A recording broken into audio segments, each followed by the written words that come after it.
గురుగారు ఇప్పుడు ఎక్కడ చూస్తున్నా ఒక హాట్ టాపిక్ బర్నింగ్ టాపిక్ ఒకటి నడుస్తోంది. ఇటీవలే విడుదలైన ఒక పెద్ద చిత్రం, దాని పేరు మనం ఉచ్చరించకూడదు ఇప్పుడు ప్రస్తుత తరుణంలో కాబట్టి నేను దాన్ని పలకట్లేదు. ఆ చిత్రం ఎందుకు ఇన్ని వివాదాలకు కారణమైందంటారు?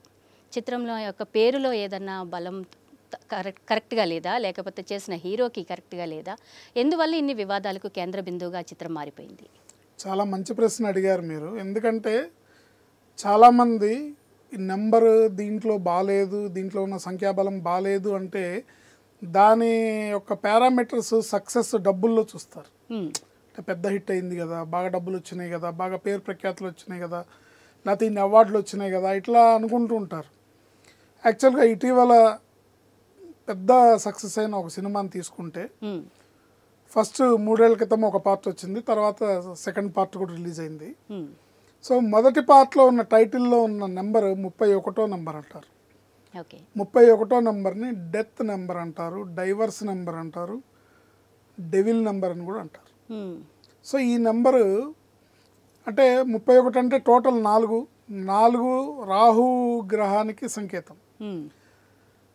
సో ఆ సినిమా రిలీజ్ అయినప్పుడు వాళ్ళ వ్యక్తిగత జాతకాలు, వ్యక్తిగత అదృష్టం, వ్యక్తిగత దీనివల్ల సినిమాలో ఉన్న కొత్తదనం వల్ల ఒక మంచి సక్సెస్, మంచి పేరు ప్రఖ్యాతులు వచ్చి మంచి డబ్బులు కూడా వచ్చినాయి. అయితే 31వ నెంబర్ ఉంది, ఇలా బాగుండదు అని నేనంటే మా ఇంట్లోనే మిగతా వాళ్ళందరూ కూడా అంత పెద్ద సక్సెస్ అయింది కదా అంటే చూద్దాం ఏం జరుగుతుందో, ఈ నెంబర్ అయితే దాని ప్రభావాన్ని చూపించకుండా మాందు, దాని ప్రభావాన్ని చూపిస్తుంది అని అనుకున్నాం. సో మళ్ళీ 3 ఏళ్ళు కష్టపడ్డారు, 4 ఏళ్ళు కష్టపడ్డారు. సినిమా రిలీజ్కి అనేక రకాల అవాంతరాలు వచ్చినాయి, షూటింగులకి అనేక రకాల అవాంతరాలు వచ్చినాయి. ఆ నెంబర్ ప్రభావం పనిచేస్తుంది. సో సెకండ్ పార్ట్కి వచ్చేసరికి ఆ సెకండ్ పార్ట్ నెంబర్ వచ్చేసి 33వ నెంబర్ అయింది. ఎందుకంటే టైటిల్ పక్కన 2 అనేది యాడ్ అవుతుంది, 31 పక్కన 2 యాడ్ అవుతే 33 అవుతుంది. 33వ నెంబర్ని బలిపశు నెంబర్ అంటారు. బలిపశు అంటే స్కేప్ గోట్ నెంబర్ అంటారు ఇంగ్లీష్లో. సో ఆ బలిపశు నెంబరు అది కూడా వీళ్ళకి కమర్షియల్గా పెద్ద సక్సెస్ని తీసుకొచ్చింది. మొదటి పార్ట్ కన్నా కూడా 4-5 రెట్లు ఎక్కువ డబ్బుల్ని తీసుకొచ్చింది. అంటే ఖర్చు కూడా అట్లాగే పెట్టారు. బట్ భారతదేశం మొత్తం కూడా మొదటి పార్ట్ చూపించిన సంచలనం వల్ల ఇది కూడా పెను సంచలనాన్ని సృష్టించి బాగా ఓపెనింగ్స్ వచ్చి బాగా జనాలు క్రౌడ్ డబ్బులు వచ్చినాయి.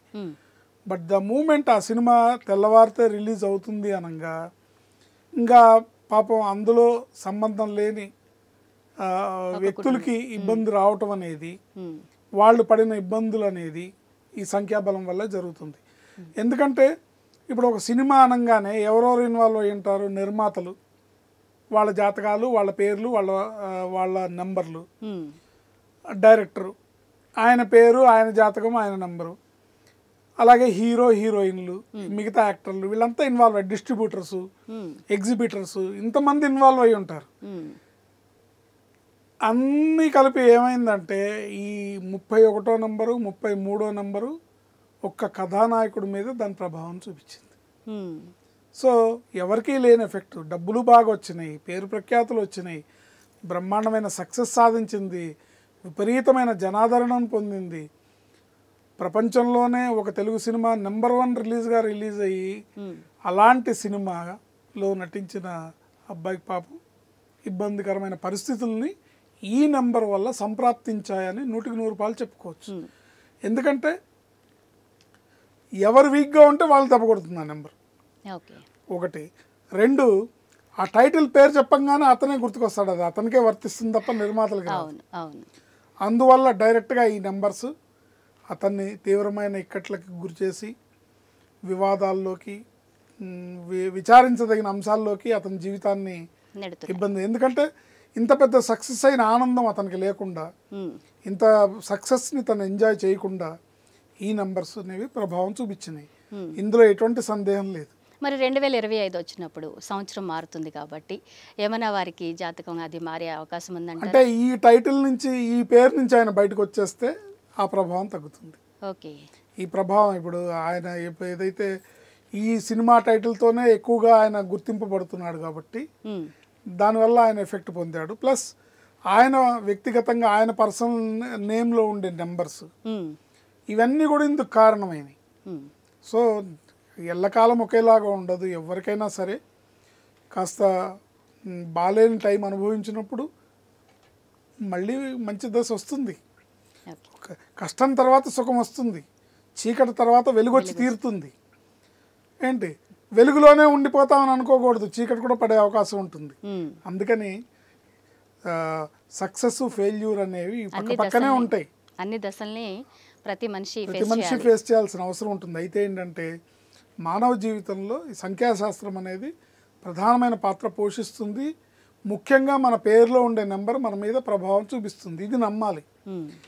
ఇప్పుడు ఇది నమ్మి మనం సరి చేసుకోవడం ద్వారా అనుకోండి, ఇప్పుడు అదే సినిమాలో ఒక జరిగిన దుర్ఘటనలో ఒక వ్యక్తి, ఒక స్త్రీ మరణించింది, ఇంకొక బాబు ప్రాణాపాయ స్థితిలో ఉన్నాడు. సో వాళ్ళ నెంబర్లు కూడా అందుకు కారణం అవుతాయి. వాళ్ళ పేర్లు, వాళ్ళ పేరులో ఉన్న నెంబర్. ఇంతమంది ఇన్ని వేల మందిలో ఆమెకే ఎందుకు జరిగింది, ఇన్ని వేల మందిలో ఆ పిల్లాడు ఒకడికి ఎందుకు జరిగింది? సో ఇవన్నీ ఏంటంటే ఒకటి జాతకం ప్రకారం జరగాల్సిన కర్మ, రెండు పేరులో ఉండే వీక్ నెంబరు. అంటే ఉదాహరణకు చెప్పాలంటే ఇప్పుడు ఒక వైరస్ ఉందనుకోండి, బాగా ఆరోగ్యంగా ఉండి శరీరం రోగనిరోధక శక్తి ఎక్కువ ఉంటే వాళ్ళని అటాక్ అవ్వదు. ఎవరైతే వీక్గా ఉంటారో, ఎవరైతే రోగనిరోధక శక్తి తక్కువగా ఉంటుందో వాళ్ళకి అటాక్ అవుతుంది. చాలా మంచి ఉదాహరణ చెప్పారు గురువుగారు. సో పేరులో రాంగ్ నెంబర్ ఉంటే ఆ ఎఫెక్ట్ మన మీద పడుతుంది అని చెప్పడంలో ఎటువంటి సందేహం లేదు. జాగ్రత్త పడాలి. ఎక్కడ మనం పేరు పెడుతున్నామో, ఒక వ్యాపార సంస్థ అనుకోండి, ముఖ్యంగా మనం మనుషులం, మనం ప్రాణంతో జీవిస్తున్నాం కాబట్టి మన ప్రాణాలు నిలబడి మనం చక్కగా ఎటువంటి అపాయాలు, ప్రమాదాలు, అనారోగ్య సమస్యలు రాకుండా ముందుకెళ్ళాలంటే మన పేరు బాగుండాలి. తర్వాత ఒక బిజినెస్ అనుకోండి, ఒక సినిమా పేరు అనుకోండి, ఒక సంస్థ పేరు అనుకోండి, ఏదైనా సరే పేరు బాగుంటే అన్నీ బాగుంటాయి.